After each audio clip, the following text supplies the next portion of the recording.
The sky is blue, the water is wet. Today is the day that I retrieved the family crest. But before I did that, I went ahead and took care of a couple things that I had to get done. I sold all my trinkets and upgraded my rod to a fatter one. I also went ahead and delivered that key I found in the last video, as well as the band. The collector rewarded me with haste, which was basically nitrous, and manifest, which is basically fast travel, but ass. I don't know what power his book holds that it was able to give me these magical abilities, but I was beginning to question what this man's true intentions were. I headed over to the volcanic area and placed some crab pots just to see what I could fish out. Next thing I know, boom, these piranhas made me break my engine, and then a tornado slaps my ass and breaks my hull. This is all within like less than 2 minutes of me being here, by the way. As soon as I saw the big fish, I used my manifest to get up out of there and catch a breath because it was just non-stop pounding in that area. I thought it was over, but then I got double penetrated by a shark and the angler. Bamboozled doesn't even come close to summing up how confused I was. It was straight ass whoop after ass whoop. I don't know what I did to summon that shark, but I hope to never do it again. I repaired my boat and then tried to ignore what just happened to me.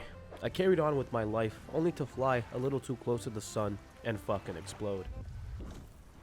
The sea was truly unforgiving, and I seemed to just never learn my lesson. As you can see, I was going insane, and then I heard this noise. Me thinking, hey, I've seen everything this place has to throw at me, decided to ignore it and carry on like the man I am. So on day 60, I bought some aftermarket headlights for my Honda and realized I've basically done nothing to move the plot forward. I decided to test out my nitrous on the big eel, and would you look at that? Slap a cross necklace on me and shave me bald because I felt like Dom Toretto hitting nitrous and leaving my enemies behind in the dust. I started collecting more items and fish on this island and even unlocked the fathomless winch, which allowed me to catch abyssal, hadal, and oceanic fish all from just this one beautiful device. Life was looking sexy. I was deleting the oceanic life from the Gale Cliffs and becoming richer and richer every second. I spent about 30 minutes trying to find and get this swordfish onto my boat, and then waited until this eel got rotten to complete this woman's side quest. I may have waited just a tad bit too long. I came across another message in the bottle that basically stated that this man was a sexist pig. He didn't allow his woman to touch the heavy manly equipment that was on board his vessel. Women operating a winch? You bite your tongue, simpleton. I found the family crest and a few more conger eels, and I can finally say progress was made until I accidentally sold the eels that I needed. Oops. So I had to pick up a couple more eels, and then I delivered the crest to its rightful owners. The old man forgave his brother for taking and losing the crest, and in return he gave me dynamite. The walls went kablooey, brothers were reunited, eels were delivered, quests were completed, but most importantly, a new relic was recovered. I was doing good. I was doing real good. These explosives allowed me to unlock areas I was never able to access, which meant a lot more materials for yours truly. Now you would think that I went immediately to the collector and delivered the relic since I basically completed every quest on the Gale Cliffs. But man, I wish I did that too. I don't know why, but I instead spent literally hours trying to collect every fish that the Gale Cliffs had to offer, and its variation of course. This was a slow and tedious task which was incredibly repetitive, but I sort of just zoned out and forgot I even had the relic. I did not move from this place until this section of the book was completely filled out. The stupid water snake became pretty much non-lethal since I became pretty good at avoiding it, and my pockets were holding so much cash that I'm even sure Mr. Krabs wanted to come up here to try to rob me. Because of this obsession of completing this area, I became filthy, stinky, horribly rich. So rich in fact that I was able to upgrade my hull to tier 4. After some time, I finally ended up collecting all the fish found here on the Gale Cliffs, and I said my final goodbyes to this isle. I took all my shit and I dipped. I gave the collector the music box, and in return, he gave me Banish. It's essentially a detergent for enemies. It was like taking a shit in your pants so that no one would ever want to get near you. An absolute organism detergent. After what seemed like forever, I arrived back to the Marrow and checked up on all the humans I knew here. I sold the trader various amounts of trinkets I found, which gave me a pretty penny. The dock worker was basically just a walking disease. The lighthouse keeper, she still doesn't like me. And of course, the man I missed the most, the fishmonger, looking as healthy as ever, you old fuck. Unfortunately for me, I had another OCD moment where I just needed to complete this book, so I now started to hunt for the fishes that the Great Marrow had to offer. All this hunting led me to a castaway who needed my help to get him home. He looked like my left nutsack, so I put him safely next to the propellers on my boat and brought him home. All I needed were these 2 shark aberrations to complete this set, but I, for the life of me, could not find them. I'd have better luck convincing an officer that I'm not drunk while holding a 12-pack in my hands and slurring my words than finding these variation of sharks. So like any sane person would do, instead of working towards completing the game, I went back to the Stellar Basin where the Kraken was and tried to collect every fish there instead. It's on this voyage that I spotted those hooded figures I saw a long time ago. Turns out they died probably of starvation since I never ended up bringing them any food that they wanted. So you know, my bad, I guess. My fault, bro. But it wasn't all bad news since I was able to complete this treasure map. Do I know where this is on the map? No. Did I ever figure out where it is? Absolutely not. After completing this map, that's when it hit me. I realized I am just way too scattered. I try to do too many things at once and never really end up completing most things I set out to do. So, I dropped my fishing collecting journey, pulled up my big boy pants, and got serious. I headed off to a place I really hope to never visit again in order to collect another relic, the Twisted Strands. I forgot how disgusting this area was and that it was guarded by whatever this thing is. This place is what I imagine is a literal representation of what swamp ass would be. To no one's surprise, my sense of direction here was still abysmal, so I slept through the night. And just like a true sailor, when I woke up, I decided to try and see if I could catch all the types of fish in this area as well. As I was exploring, I came across this man labeled the Airman. He was a pilot who, along with his men, crashed onto this island due to the thick fog and were basically hunted down by what they called the mind suckers. It made them see things, turned them crazy. They couldn't tell what was real and what wasn't. He was basically the only survivor, and he asked me to help him fight against those those mind suckers and avenge his comrades, so how could I say no?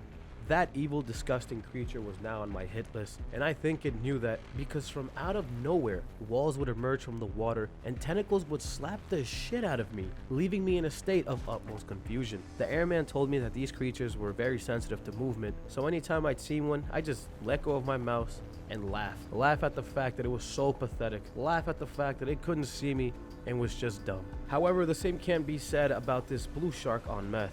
Yeah, no, I didn't realize that I was completely losing my mind. Anyways, the Airman told me to collect a mortar barrel from one of the planes that went down, as well as dog tags, in order to remember his fallen men. Well, I sorta lost the dog tag when I crashed, so you know, I just delivered the barrel. I felt guilty. The Airman told me that those traps scattered around the island were actually his creation, and that now, since he has the barrel, they can be used to kill the creatures. However, it couldn't be that easy. No. I had to first go around the island collecting certain types of fish in order to create different types of bait. But after that was done, I set the bait on the trap, and well, let's just say, the trap definitely did what it was supposed to do. Thankfully, these traps leave behind a nice chunk of flesh as proof that the demon was now back in hell. That's 1 down, 2 more to go.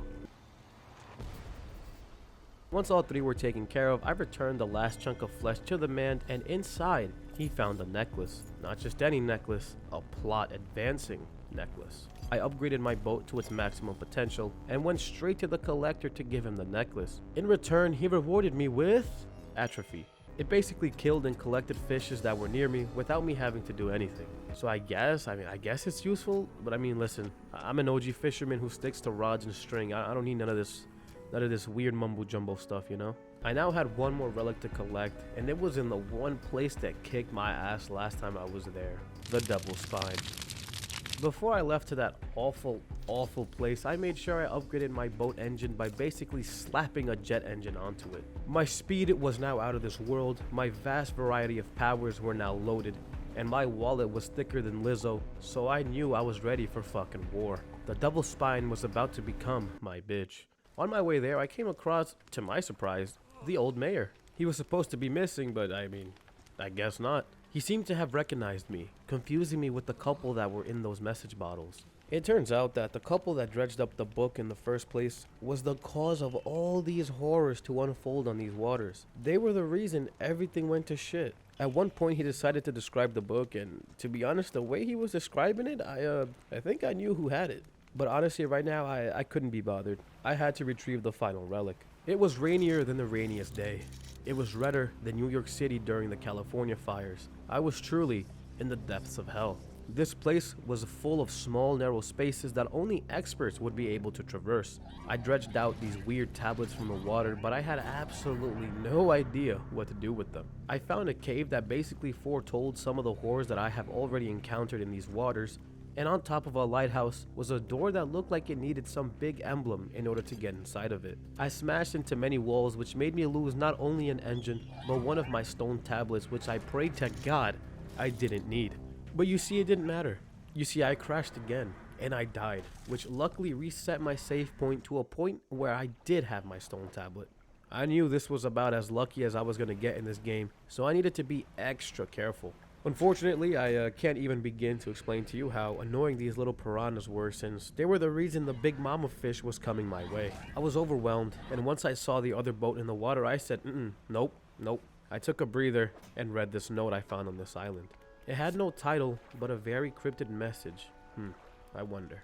Anyways, I repaired my boat and headed off to figure out what to do, when all of a sudden, I came across this stone shrine that wanted some crabs. I put some crab pots down, and since I had to wait, I decided to head back to the trader in order to sell him some of the trinkets I found. But to my surprise, and by complete coincidence, this man took my tablets, which I happened to have all 4 of them, and rearranged them into one solid stone that read, "When the sky mistakes the stars, and the air grows thick with night, the deep will open its scars. Protect us, O guiding light."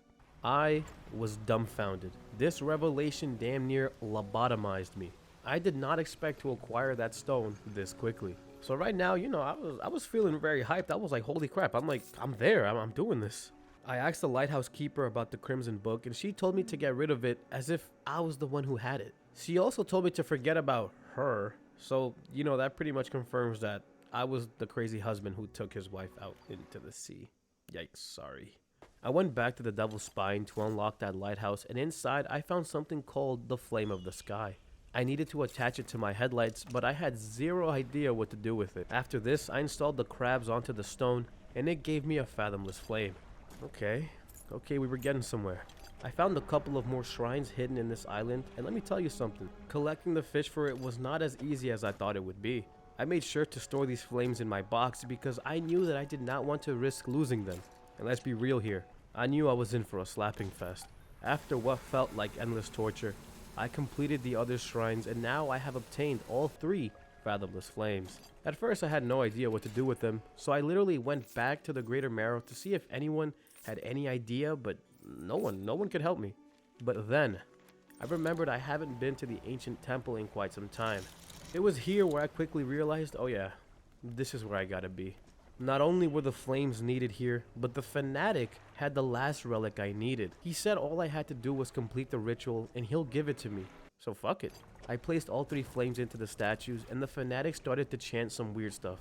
The wind started to get much stronger and violent, and a blue flame lit up right at his feet. It slowly rose up until it completely engulfed him and just disappeared. The only thing left behind was the pocket watch. I went to go check where the old mayor was before, but he was nowhere to be found, so I headed back to the collector and handed him the pocket watch.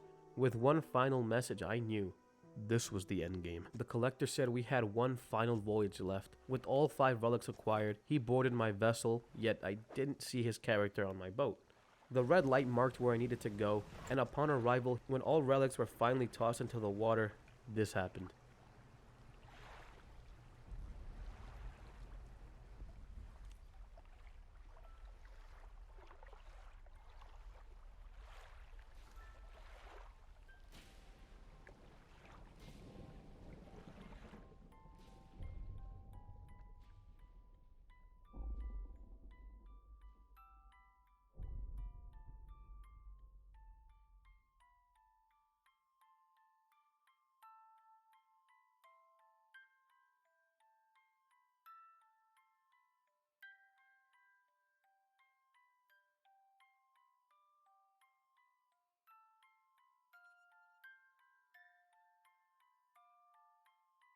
Yeah, I don't even know what to say. That I didn't like that thing. It weirded me out. The collector unleashed the eldritch being into the waters and basically ruined everyone's lives. However, that woman that arose from the water was my beautiful wife, so was it really a bad decision? Now, although this ending was quite terrifying, there is one more ending that gives context as to a couple more things. If you decide not to give the collector the relic, you find out this whole time that you were the collector. This whole game, this whole adventure was you trying to bring back your dead wife because it was entirely your fault for dredging up that book. The loss of his wife drove this man mad. He could not live with himself while unraveling the horrors of the sea while in the process simultaneously killing his own wife. Well, once you realize that you've been in the wrong this entire time, you can go talk to the lighthouse keeper where she tells you to finally set things right. She shines her light to where it all began many years ago, and you go there to throw the book back into its original resting place. By doing so, you set things right, but at the same time, you meet the fate that you were always intended to meet.